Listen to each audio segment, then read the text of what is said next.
네. 매일 체크를 해야죠. 아직은 뭐 며칠 안 됐어요. 대표님 제가 키가 꽤 큰 모양입니다. 그 의자에 앉으셨는데 비슷한데요.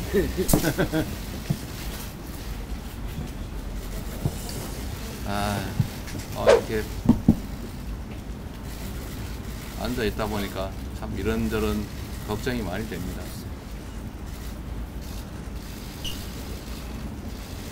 우리 대표님 어떻게 해야 될지 말씀 좀 해주시죠.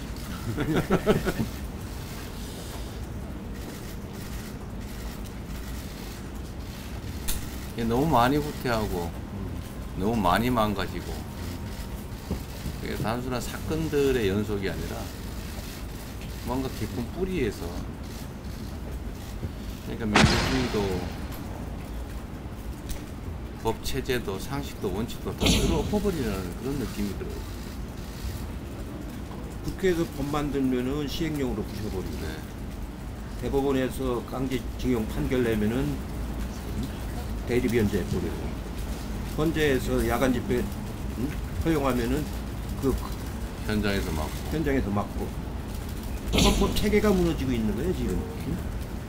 헌법이 국회, 정부, 법원, 헌재 이렇게 균형이 기본 질서인데 그게 그 자체가 지금 무너지고 있는 거라는 거예요. 그러니까 한 건 한 건의 사건이 아니고. 맞습니다. 그건 하나의 징표들일 뿐이고 네. 그 근저에 새로운 질서를 만들겠다는 의지가 있는 것 같습니다.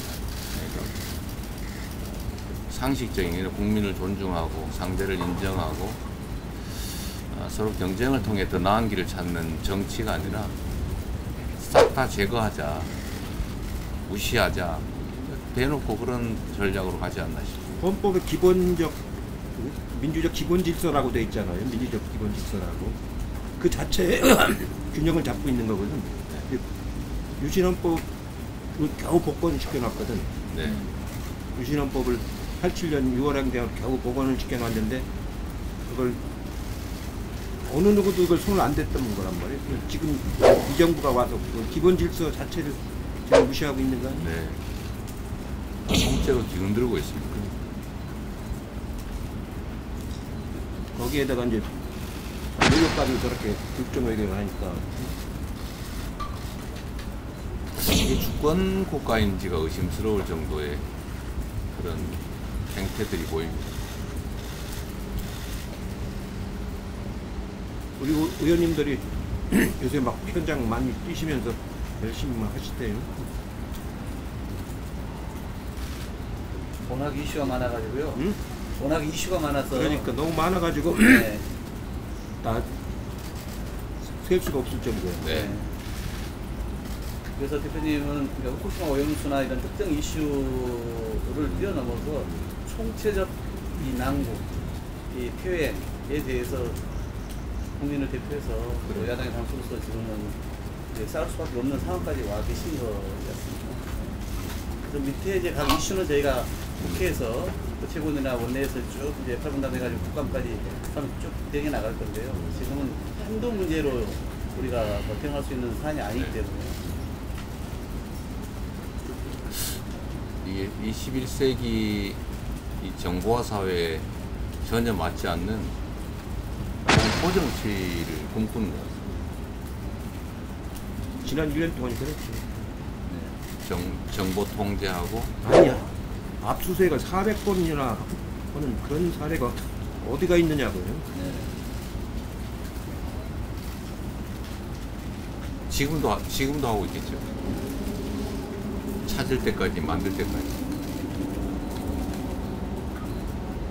하여튼 저는 이 정권의 1년 몇 개월간의 행태를 보면 어떤 뭔가 새로운 질서를 꿈꾼다는 생각이 듭니다. 그러니까 뭐 법과 질서를 존중한다든지, 대표님 말씀하신 헌법 질서를 인정한다든지, 합리적 대화 토론을 한다든지, 상대를 인정하는 위에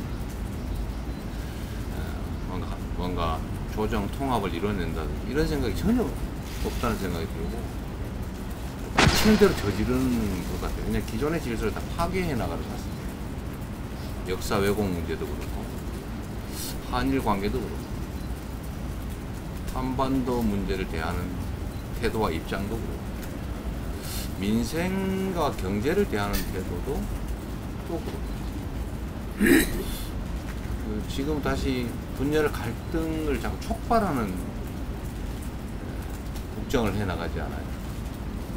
원래 통합해 나가던 거거든요. 다른 거보다도 경제가 지금 네. 겉에 보이는 것보다 훨씬 더 심각하거든요. 국가 재정이 이렇게 부실할 수가 없거든.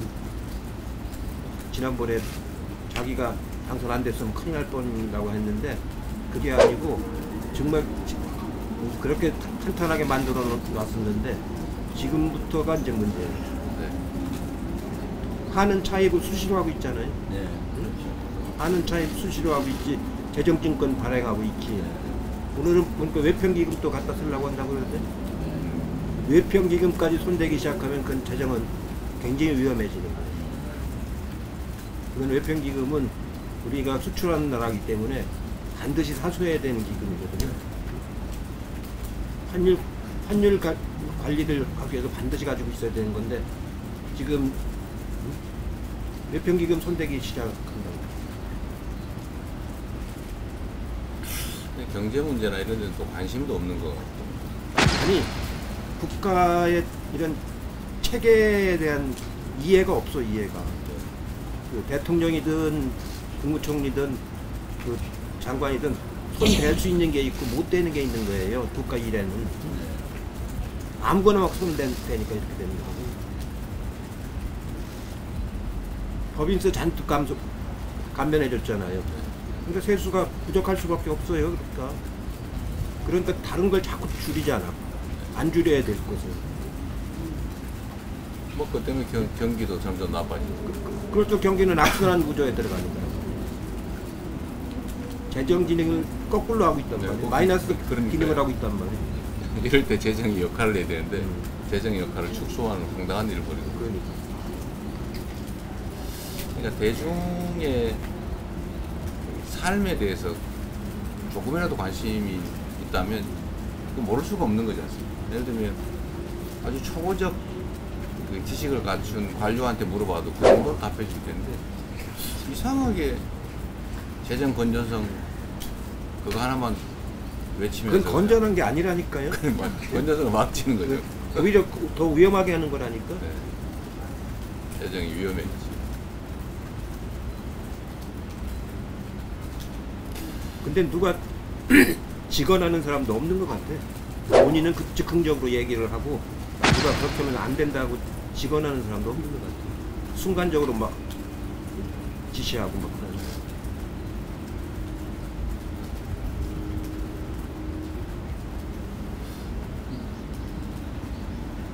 그냥 이게 단순한 이례적 사건들의 집합이 아닌 것 같아요.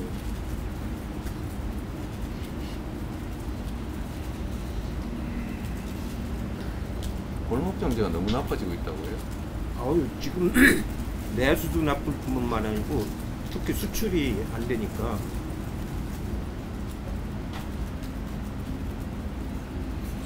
식당들이 뭐 전혀 안 된다는 거죠.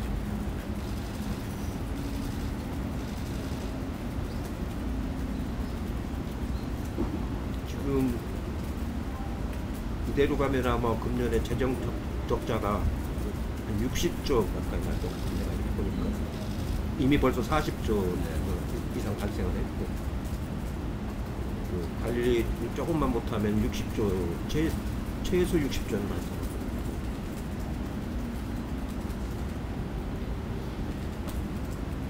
우리나라의 그 여러 분야의 굉장히 중요한 갈등 과제들이 한 60개 정도 되거든요. 네. 각 분야마다. 그거 하나하나가 다 유기적으로 연결되어 있는 거거든요. 경제가 나쁜 걸 끝나는 게 아니고 거기서 또 다른 갈등이 막 생기잖아요. 네. 김대중 대통령이 돌아가시기 전에 2009년도죠. 9년도 여름인데 8월인가 7월쯤 됐을 무렵인데 그때 저하고 정세균 대표하고 문재인 대통령하고 몇 사람이 점심을 모셨어요. 그때 말씀이 이명박 집권하고 나서 1년 좀 지나서죠. 그때 말씀이 경제가 무너지고 민주주의가 무너지고 한반도 평화가 무너진다. 네. 그 걱정을 하시면서 그때 하신 말씀이 벽에 대고 욕이라도 하라고 그런 말씀을 하셨던 기억이 나는데 지금이 딱 그렇게 됐어. 지금이 딱 그 지경입니다.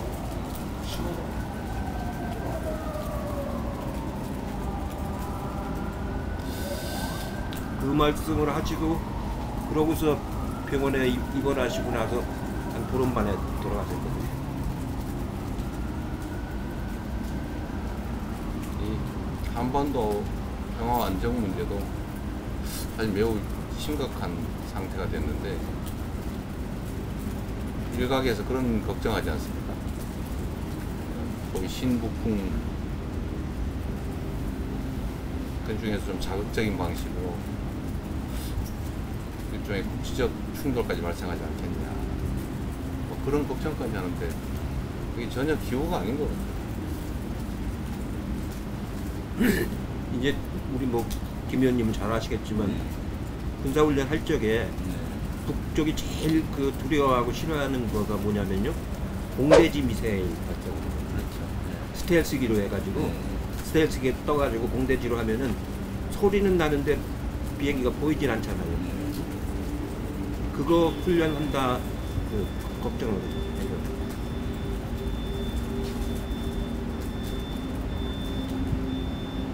지대지 같은 거는 그 알잖아요, 위치를. 탐지가 되니까. 공대지 같은 거는 탐지가 안 되잖아요.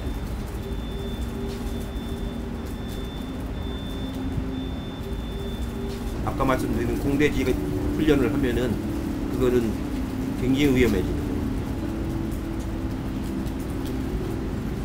지금 한미일 간의 그 거의 안보 동맹 수준으로 지금 가려고 하는 거 아니에요?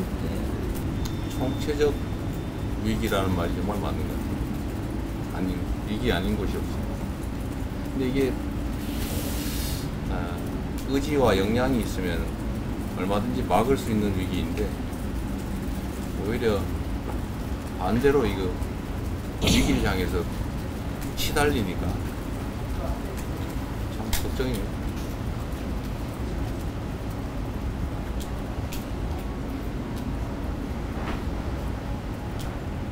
그래도 이 대표님이 이렇게 막 큰 결단을 하셔가지고 경각심을 막 일으키고 국민들도 굉장히 지금 주의 깊게 경각심을 가지고 보고 있거든요. 답답해서요. 그러니까 이게 제가 국회에서 우리 의원님들 활동하시는 것도 보고 있는데 이 합리적 지적이나 견제가 전혀 통하지 않습니다. 며칠 전에 윤석열 대통령이 어디 여당 연찬회에 가가지고 뭐 국민과 싸우겠다 이런 얘기 한 이후로부터 국무위원회나 이 정부 공무원들이 국회에 와서 태도가 싹 바뀐 거예요. 난폭해지고 도발적이고, 그러니까 국민의 대표로 인정하는 게 아니라 싸워서 격퇴할 적으로 생각하는 거예요. 요새 그 상임위나 이런 거 하면 좀 그러죠. 너무 도발적이지 않습니까? 이제 막 이렇게 뭐 세게 맞대응을 한다는데 그게 이제 대통령이 지난번에 스타 장관이라는 표현을 한번 썼었고요. 몇 개월 전에.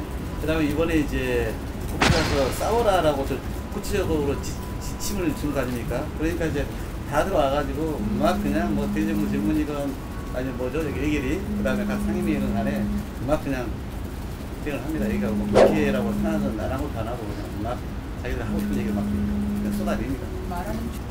저기 이제 아까도 말씀드렸는데 그 사건만이 문제가 아니고 전체 국정 기조에 쭉 흐르는 일반적인 흐름이 있습니다.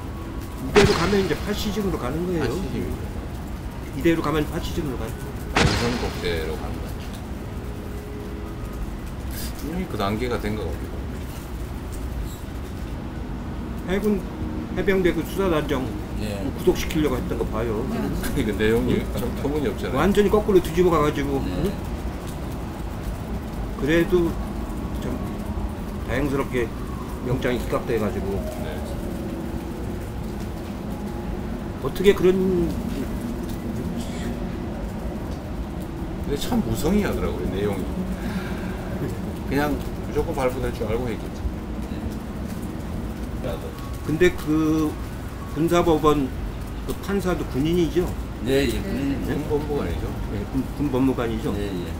그 제가 2번 군사법원에서 재판을 받았거든요. 내라는 문제로 바로 그 자리입니다. 그 자리에서 받았는데 거기는 일반 재판부하고 성격이 달라가지고 네. 위에서 명령하는 대로 그냥 하는 데거든요. 네, 그렇죠. 네? 근데 이번 판사는 참 극히 응? 전혀 예상치 못했던 그런 판결이 기각이 된 거거든요. 그래도 당신과 희망이 예, 살아있다는 것을 그것만 보면서 아직도 우리한테 아직은 희망이 있다는 생각이 들더라고요. 만약에 군 판사가 기각을 안 시켰으면은 예. 국민으로부터 군은 신뢰를 완전히 잃었을 그렇게 되죠. 겁니다. 예. 그나마 그렇겠죠. 아주 다행입니다. 완전히 조작하는 그 집단이 돼 버리는 거 아니에요? 네. 예?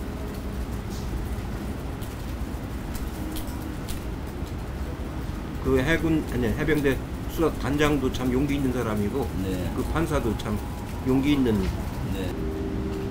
그 대표님 오신 김에 잠깐 들어가서 말씀 나누고 가시죠. 그 안에 들어가 그러시죠. 네.